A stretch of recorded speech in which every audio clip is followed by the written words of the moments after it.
आज हम class 10th के इंग्लिश सप्लीमेंट्री रीडर का जो लास्ट चैप्टर है, चैप्टर नंबर 6 भोली, भोली जिस एक लड़की जिसका नाम भोली है, ठीक है, उसी के बारे में हम पढ़ने वाले। इसका सैमरी समझ लेते हैं 1 मिनट में। ये भोली लड़की एक गरीब परिवार से बिलोंग करती थी। इसका ये दिखने में भी अच्छी नहीं थी, बहुत बुद्धिमान भी नहीं थी। इसका एक लालची व्यक्ति के साथ शादी कर दिया गया था, जिसके बच्चे बच्चे ऑलरेडी पहले से थे। बाद में वो दहेज वहेज मांगता है तो ये मना कर दे। तो ये फिल्म वाला एक्शन सब इसमें हुआ है, तो उसको समझते हैं। चैप्टर अच्छा है। इसका पीडीएफ जो है आपको डिस्क्रिप्शन में इसका लिंक मिल जाएगा, जाकर डाउनलोड कीजिए। इसका प्रश्न उत्तर साथ ही साथ इनका हिंदी अनुवाद भी आपको मिलेगा। इतना बेहतरीन आपको पूरे यूट्यूब जगत में कहीं पे भी नहीं मिलने वाला, आप चाहे जहाँ जाके देख लीजिए, ठीक है। और ये क्वेश्चंस आपको बहुत ही इंपॉर्टेंट क्वेश्चन है, बहुत ही चुन के बनाया गया है। अगर इस चैप्टर से क्वेश्चन आया तो इससे ज़्यादा नहीं आएगा। इस वजह से मैं चैप्टर वाइज बनाऊँ, ताकि किसी भी चैप्टर से पूछता है 2-4 क्वेश्चन पूछेगा, जरूरत नहीं कि एक ही चैप्टर से सब पूछे, किसी भी चैप्टर से पूछ सकता है। इसलिए मैंने चैप्टर वाइज बनाया है कि अगर पूछा तो वहीं से पूछेगा, उसके अलावा कोई भी नहीं पूछेगा, ठीक है ना।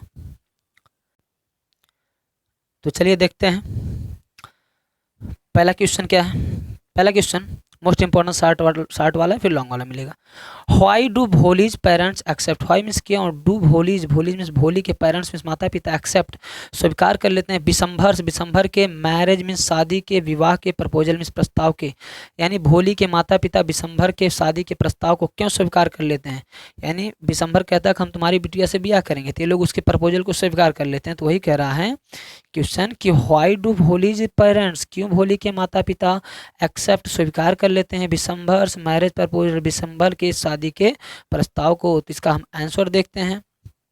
आंसर क्या है, भोलीज पेरेंट्स, भोली के माता पिता एक्सेप्ट स्वीकार कर लेते हैं बिसंभर मैरिज प्रपोजल, बिसंभर के शादी के प्रपोजल को यानी प्रस्ताव को स्वीकार कर लेते हैं। क्यों करते हैं, बिकॉज, क्योंकि Bisambhar is a rich grocer, Bisambhar जो था इज अ रिच मीन्स धनी, ग्रोसर मीन्स होता है व्यवसायिक या फिर किराने की दुकान वाला था।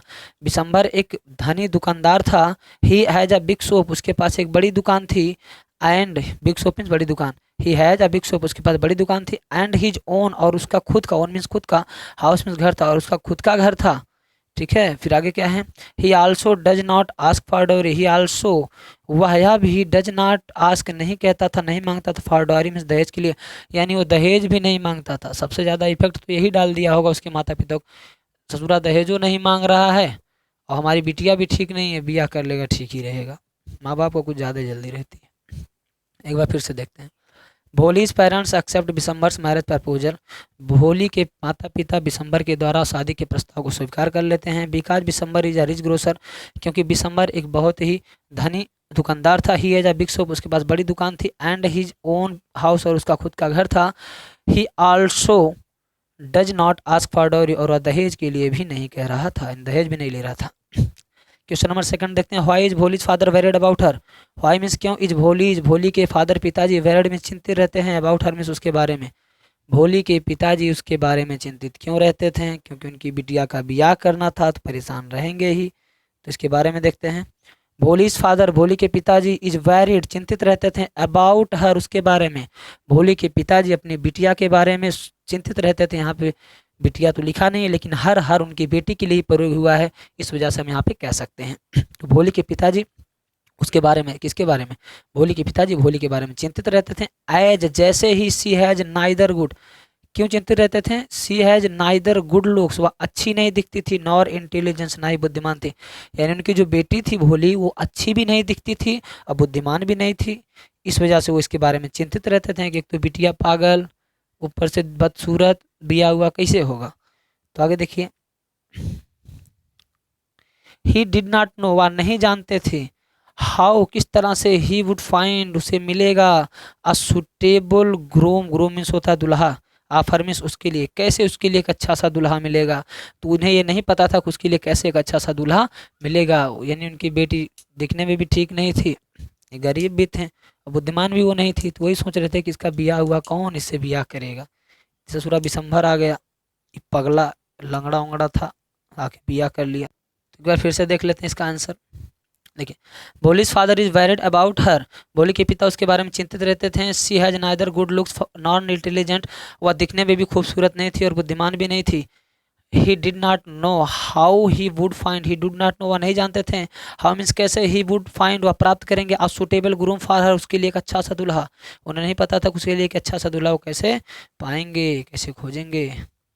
क्वेश्चन नंबर 3 देखते हैं। क्वेश्चन नंबर 3 क्या है, what did the tehsildar suggested to Ramlal, what means क्या, डिड द तहसीलदार, तहसीलदार ने सजेस्टेड सुझाव दिया, टू रामलाल मीन्स रामलाल को, तहसीलदार ने रामलाल को क्या सुझाव दिया, रामलाल ये कौन है, भोली का पापा है, उसी उस भोली का पापा रामलाल है। तो यहाँ पे आंसर देखते हैं इसका, सुझाव क्या दिया था तहसीलदार ने, द तहसीलदार सजेस्टेड, तहसीलदार ने सजेस्टेड में सुझाव देना, तहसीलदार ने सुझाव दिया किसको, टू रामलाल, रामलाल को, दैट की बिगिन, बिगिन्स मीन्स क्या होता है, शुरू करने का, रिप्रेजेंटेटिव, रिप्रेजेंटेटिव मीन्स होता प्रतिनिधित्व, ऑफ द गवर्नमेंट मीन्स सरकार का।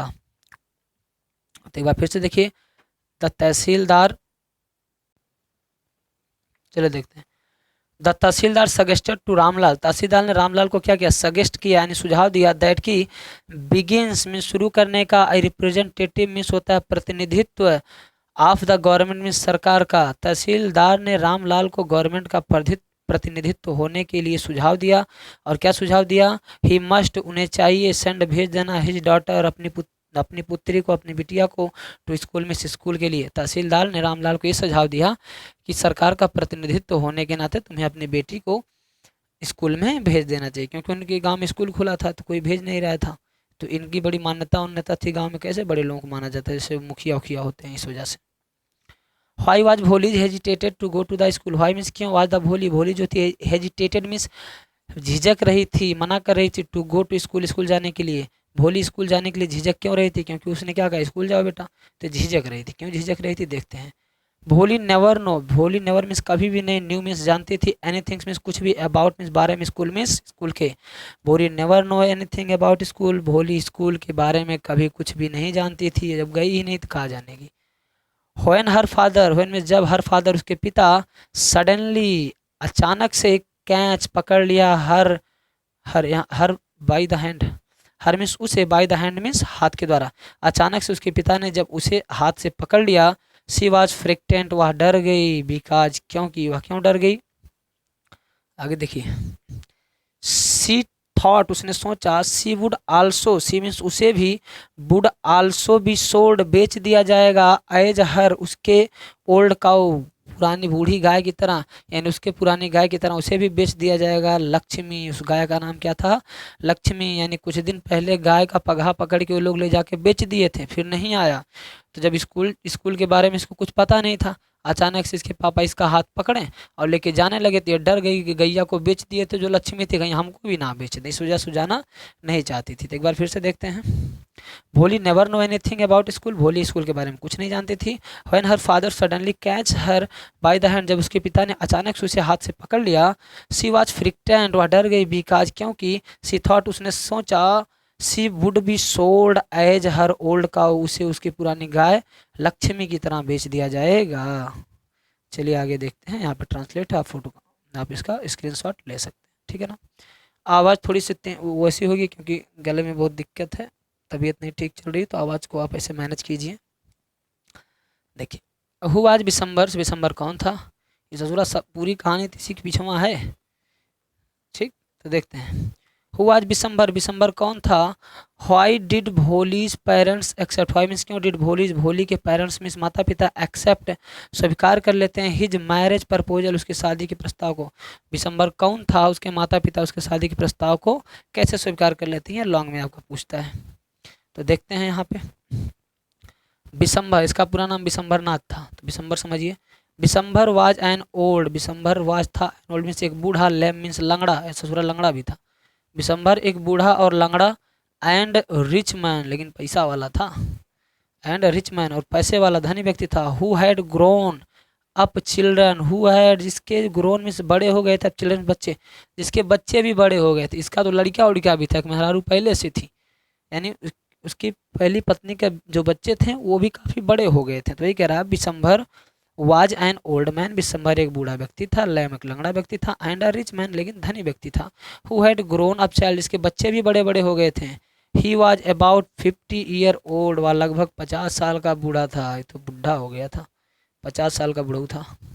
He was mean, mean means होता है घृणित, घृणित था, ग्रीडी लालची था, एंड सेल्फिश और स्वार्थी था। वह कैसा था? घृणित, लालची और स्वार्थी व्यक्ति था। कौन? विशंबर।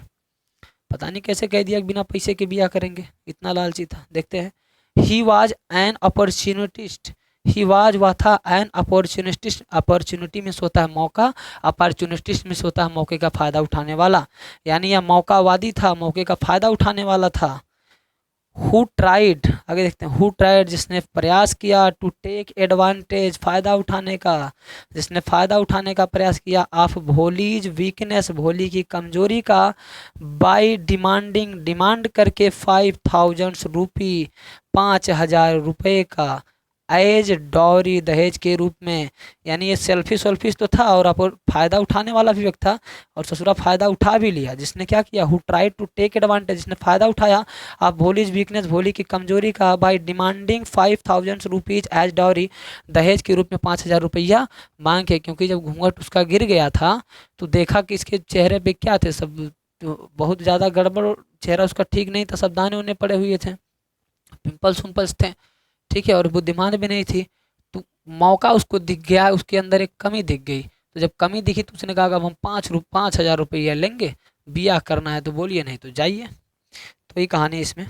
तो आगे देखते हैं, Bholi's parents accepted, Bholi's parent भोली के माता पिता एक्सेप्टेड स्वीकार कर लेते हैं, हिज मैरिज प्रपोजल उसके शादी के समारोह, शादी के प्रस्ताव को, बिकॉज क्योंकि he had a big shop, उसके पास एक बड़ी दुकान थी। उसके माता पिता ने क्यों मान लिया था दिसंबर से ब्याह करने के लिए? क्योंकि she had a big shop, उसके पास क्या था? एक बड़ा दुकान था। ही हैड अ हाउस, उसके पास एक घर था, ऑफ हिज ओन, वो भी खुद का, उसके पास उसका खुद का घर था। He had several thousand, he had उसके पास था, सेवरल मीन्स कई, थाउजेंड्स मीन्स हजार, इन द बैंक उसके बैंक में, उसके बैंक में कई हजार रुपए भी थे, यानी बैंक बैलेंस भी था उसके पास।